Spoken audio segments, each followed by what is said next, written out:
کتنے باریک لباس ہوتے چلے جا رہے ہیں خواتین کے، جو مردوں کے بے شرم ہونے کی دلیل ہے۔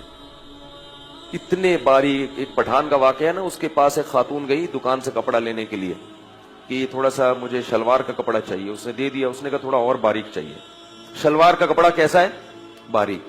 اس نے اور دے دیا کہ نہیں تھوڑا اور، اس نے کہا اسی میں سب نظر آ جائے گا، اس سے زیادہ باریک کی اپنا جسم دکھانا چاہتی ہیں۔ کیسے بےہودہ لباس آ رہے ہیں، اچھی بڑی بڑی داڑیاں ہیں، پگڑیاں ہیں، تبلیغ میں بھی وقت لگ رہا ہے، حج بھی ہو رہے ہیں، عمرے بھی ہو رہے ہیں۔ بیٹیوں کا لباس دیکھو تو انسان زمین میں گڑ جاتا ہے شرم سے۔ اپنی بیٹی کو یہ کیوں پہنایا ہوا ہے آپ نے بھائی؟ پوری آستین کیوں نہیں پہنا دیتے بچی کو اپنی؟ پورے کپڑے کیوں نہیں پہنا دیتے؟ بچی کو جو آدمی پورے کپڑے نہیں پہنا سکتا وہ جنت میں جانے کے خواب بولو بھائی چھوڑ دے۔ کچھ بھی کر لو، 100 حج کر لو، 100 عمرے کر لو، الٹے لٹک کے 27ویں رات میں رو رو کے کارپٹ کو بھگو دو۔ جنت میں یہ دین ہے، مذاق نہیں ہے، قانون کو فالو کرنا پڑے گا۔ کپڑے تو پورے پہنا دو اللہ کے بندو اپنی بیٹیوں کو۔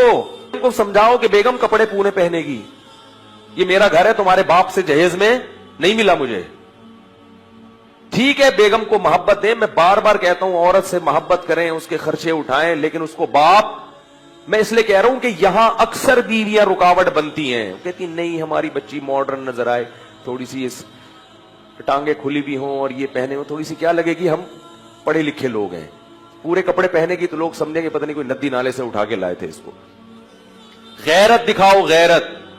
بعض عورتیں اچھی ہوتی ہیں مردوں کی نسبت، مرد نہیں پہننے دیتا، عورت غیرت دکھاتی ہے، لیکن اکثر یہاں معاملے میں خواتین رکاوٹ ڈالتی ہیں، کیونکہ اللہ نے ہر ایک کو، عورت میں اللہ نے حیا زیادہ رکھی ہے مگر غیرت اللہ نے مرد میں زیادہ رکھی۔ اس لیے میں مردوں کو کہہ رہا ہوں کہ تمہاری بیٹی ہے، تم پورے کپڑے کیوں نہیں پہناتے اس کو؟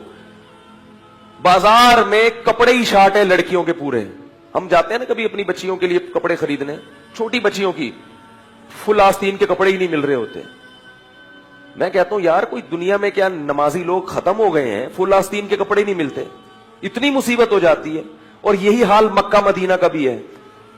سعودی عرب سے ہمارے ایک دوست ہماری بھتیجی کے لیے کچھ کپڑے لے گفٹ میں لانا چاہتے تھے، کہتے ہیں پوری مارکیٹیں تلاش کر لی، کوئی شلوار قمیض نہیں ملی۔ مکہ مدینہ میں پینٹیں بک رہی ہیں لڑکیوں کے لیے، پتلونیں بک رہی ہیں۔ عربوں کا کلچر واٹ لگ گئی ہے، اس کلچر کو فالو مت کرو۔ یہ وہ اسلام کا کلچر نہیں ہے جس پہ عرب لوگ چل رہے ہیں، ان کی جو عورتوں کے بےہودہ لباس۔ ہاں علماء صلحاء ایسا نہیں کرتے، ہم مانتے ہیں، لیکن جو عرب کی عوام ہے عیاشی کی وجہ سے ان کی عورتوں کا لباس بےہودہ بن چکا ہے، ہماری خواتین بھی اسی لباس کو فالو کر رہی ہیں۔ تو میرے بھائی جنت میں جانے کے خواب بولو بھائی چھوڑ دو۔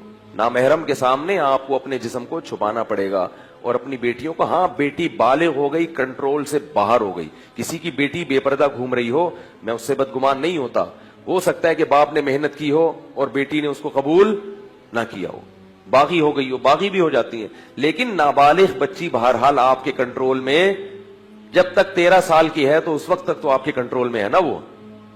پھر بھی اگر میرے بھائی آپ کے کنٹرول میں نہیں ہے اور آپ کہتے ہیں میں بیگم کے سامنے عاجز ہوں، تو ایسا کرو کہ آپ چوڑیاں پہن کے بیگم بن جاؤ اور بیگم کو کیا کر دو؟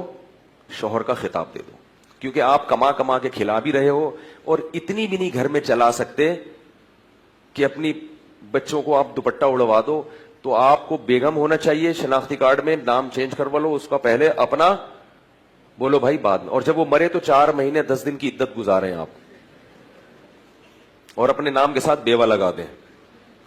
یہ کیا بات ہے، آدھا آدمی آدھا عورت، تو پھر پورے بنو، ایک طرف ہو جاؤ، یہ درمیان والی چیز صحیح نہیں ہوتی۔